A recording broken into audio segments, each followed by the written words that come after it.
Olá, estudante! Continuando a semana de acolhimento do ciclo 4, quero lembrar que o PET 4 está disponível para download no site estudeemcasa.educação.mg.gov.br.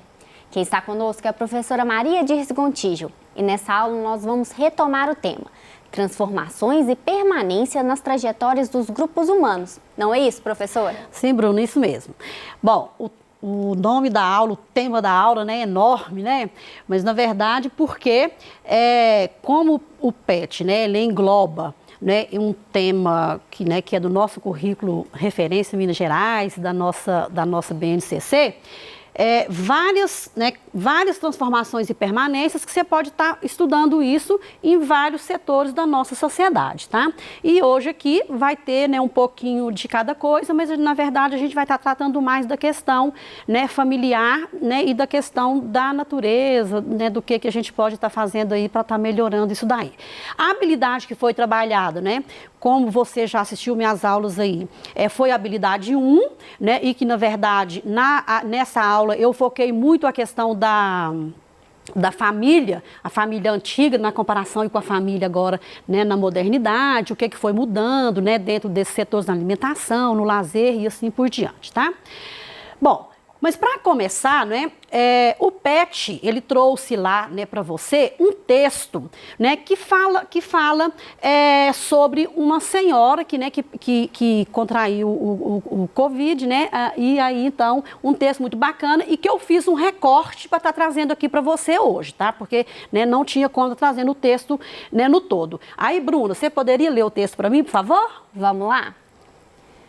Família em BH celebra cura de idosa contaminada com Covid-19. Depois de ficar internada por causa do novo coronavírus, a aposentada Maria Augusta Viriato, de 65 anos, está curada. A ida para casa foi uma alegria e tanto. Dona Maria Augusta estava cumprindo as orientações de isolamento social, mas mora com 2 filhos e pode ter sido contaminada durante a visita de algum vizinho. Bom, gente, o texto, então, né, em si, ele traz falando de uma pessoa que era, né, de risco, né, para estar contraindo a doença, que ela tomou todas as precauções, mas infelizmente ela pegou, mas o felizmente é que ela foi curada, não é isso? Bom, aí eu pergunto para você, então, né, qual que foi, né, que é o título do texto, tá certo? Foi, né, Família em BH celebra cura de idosa contaminada com Covid-19. Esse texto, realmente, ele saiu num jornal aqui de Belo Horizonte, tá? Qual que é o assunto principal que está tratando esse texto, né? Esse texto, ele traz para nós, né, falando que a senhora foi contaminada, né? Ela já era uma pessoa idosa, mas que ela ficando lá no hospital, ela foi curada e que hoje os familiares dela estavam tendo a satisfação dela estar retornando, né, para casa, tá? Trouxe uma imagem aqui, né, só para ilustrar mesmo, né, de a satisfação das pessoas, tanto dos médicos, das enfermeiras, né, e da família dela estar retornando para casa. Bom, aí eu faço uma pergunta para vocês, que já está muito batido isso, mas na verdade, né, eu acho que vale a pena a gente estar reprisando, né, Bruna? Sempre lembrando isso, né? E para você aí, tá ajudando a cuidar da sua avó, do seu avô, dos seus pais, é interessante isso. Quais então que seriam, né, as principais medidas para a gente estar evitando, né, ser, né, contaminado ou para combater esse vírus?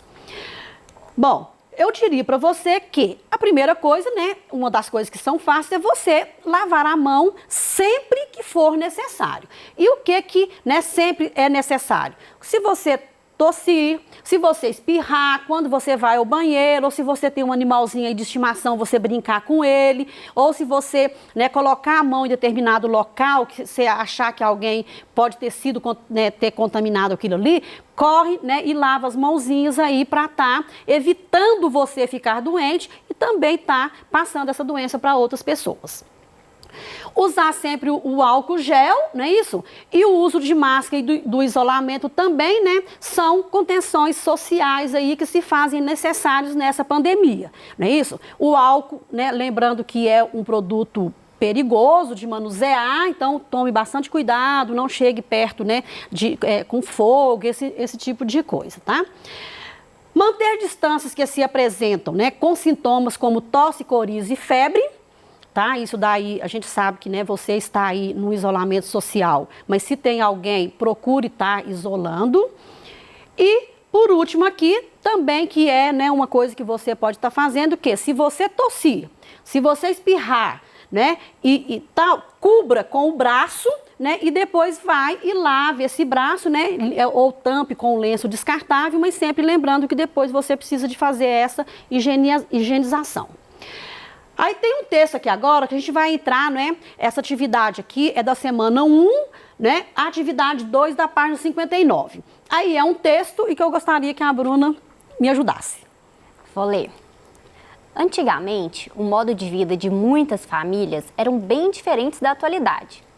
A maioria dos pais trabalhavam fora e as mães cuidavam dos filhos e dos afazeres domésticos, como cozinhar, cuidar dos filhos e lavar roupas. Esse trabalho era feito manualmente em tanques de pedra ou cimento. Porém, algumas mulheres lavavam as roupas nas margens dos rios ou córregos. Continuação do texto.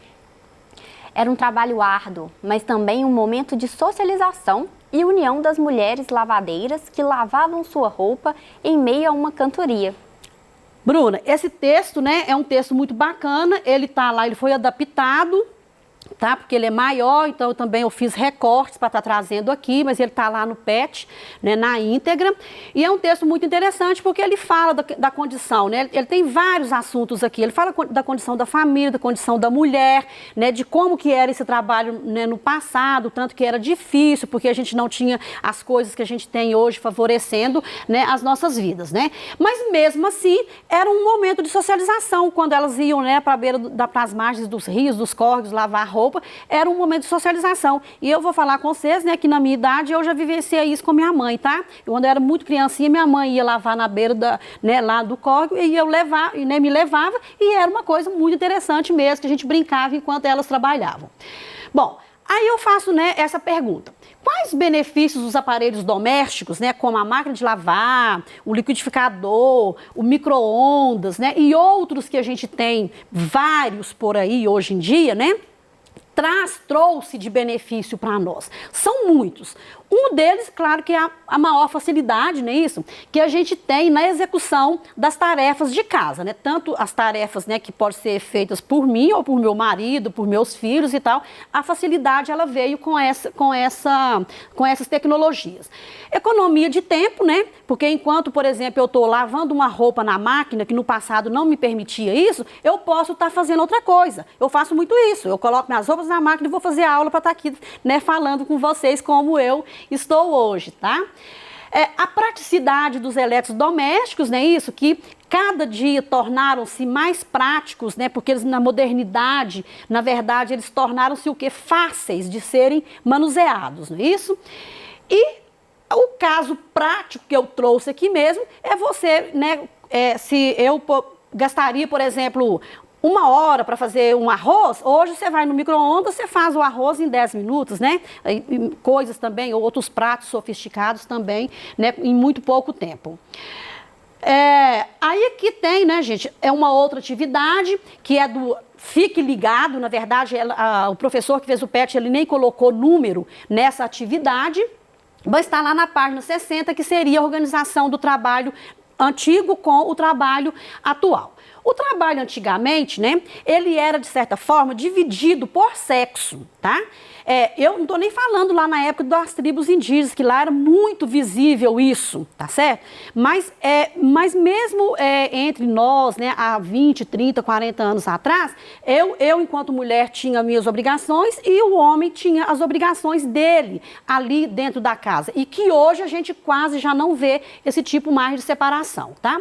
O trabalho era quase todo feito manual, como eu já coloquei, inclusive a questão de lavar roupa, a gente lavava tudo manualmente e usava muito, né, animais para estar ajudando a gente fazer esse trabalho, seja no campo, seja para ajudar no transporte, né, e assim por diante.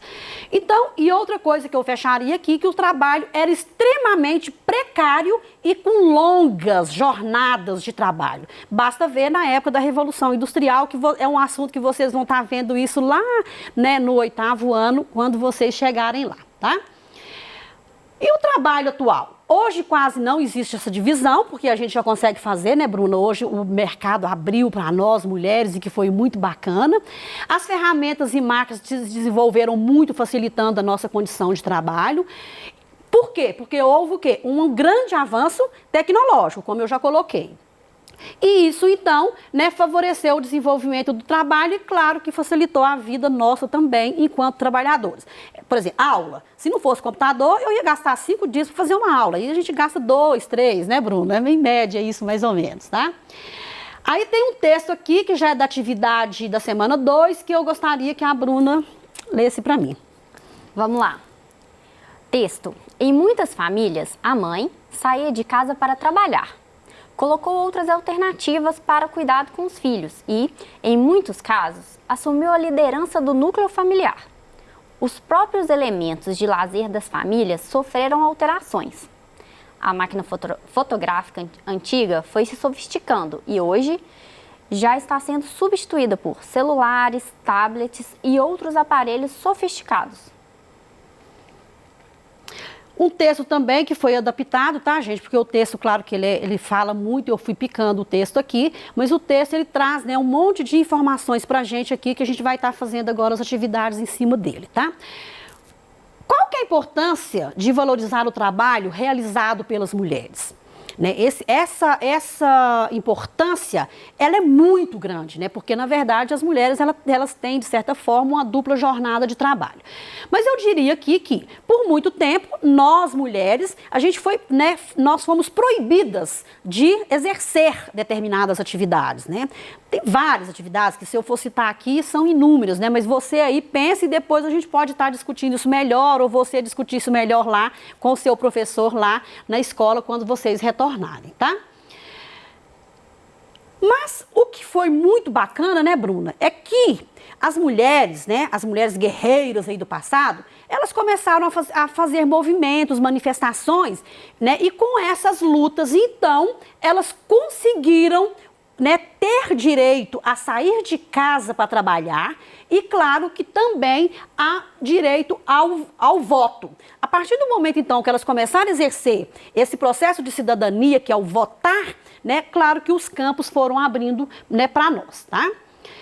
E hoje, nós mulheres, né, a grande maioria, a gente tem mulheres, né, grandiosíssimas aí, né, nossa história, que fazem a história realmente, elas se destacam em quase tudo que se propõe a fazer, né, porque na verdade nós mulheres, nós somos bastante metódicas, né, em tudo que a gente se propõe a fazer. Não desfazendo de vocês, né, de vocês homens e tudo, porque claro que a gente não quer, tudo equiparado, né, gente, cada um tem que fazer o que você precisa fazer, mas sem discriminação de uma parte nem de outra.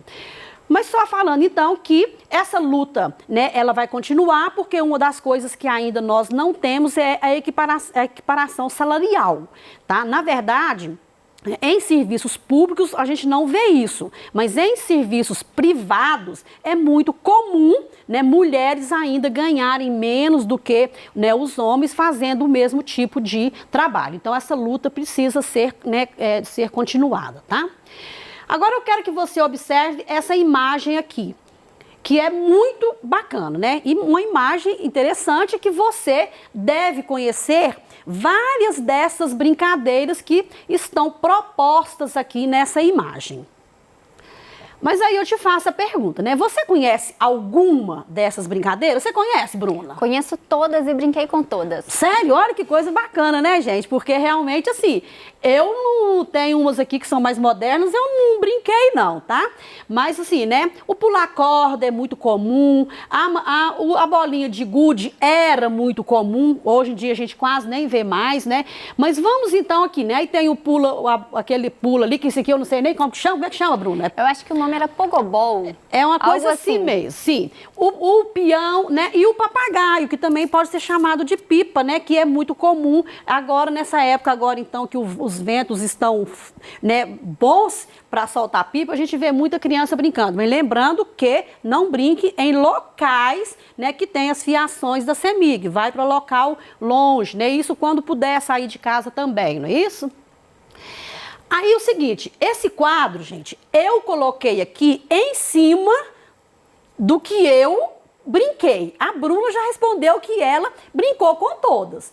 Eu, por exemplo, né, hoje eu vejo que o mais comum é o pular corda, o soltar pipa, brincar de boneca, de amarelinha, que toda escola quase tem uma amarelinha desenhada no chão, né? O pique-pega e a peteca. A bolinha de gude e o roda-peão é um que eu sinto falta de ver as crianças brincando hoje, né, com esses brinquedos. Mas claro que depende do local que você está, da localidade, do costume que você tem. Não é isso, Bruna? Bom, essa parte aqui, gente, é uma atividade que tem lá no PET e eu trouxe só para te lembrar, tá? Porque não tem nem como eu estar resolvendo. Mas o professor que escreveu o PET, ele pediu que era para você fazer uma pesquisa, tá certo? E fazer um cartaz sobre a questão das formas de lazer do passado e do presente. Se você fez, guarde o cartaz aí, porque em breve, as aulas voltando, você leva, né, para o seu professor. Se você ainda não fez, né, Bruna, essa pesquisa, ainda dá tempo. Vai lá, pesquise e faça essa comparação, que é uma coisa bem legal aí, e leve lá para o seu professor ou para a sua professora quando vocês retornarem. Aí, Bruna, você lê para mim, por favor, aqui as mudanças na alimentação ao longo do tempo? Claro! Era comum as famílias criarem animais e plantarem verduras, legumes e folhagens em seus quintais para servirem de alimentos. O próximo. Infelizmente, isso foi quase que totalmente substituído por produtos industrializados. Seguinte, a geladeira chegou a muitas residências e as pessoas passaram a comer alimentos pré-cozidos, enlatados e industrializados. Um alimento que passou por muitas mudanças positivas foi a água. Muito legal, né, gente? Muita informação aqui também nesse texto. Aí eu faço a pergunta para você. Quais foram as mudanças positivas e negativas que aconteceram na nossa alimentação ao longo do tempo? Vamos preencher junto esse quadro aqui sobre a nossa alimentação, Bruna? Era um quadro, né? Mas aí ele transformou aqui, né, Dá pra gente ver as colunas. Mas, isso, mas aí tá em colunas, isso, Bruna.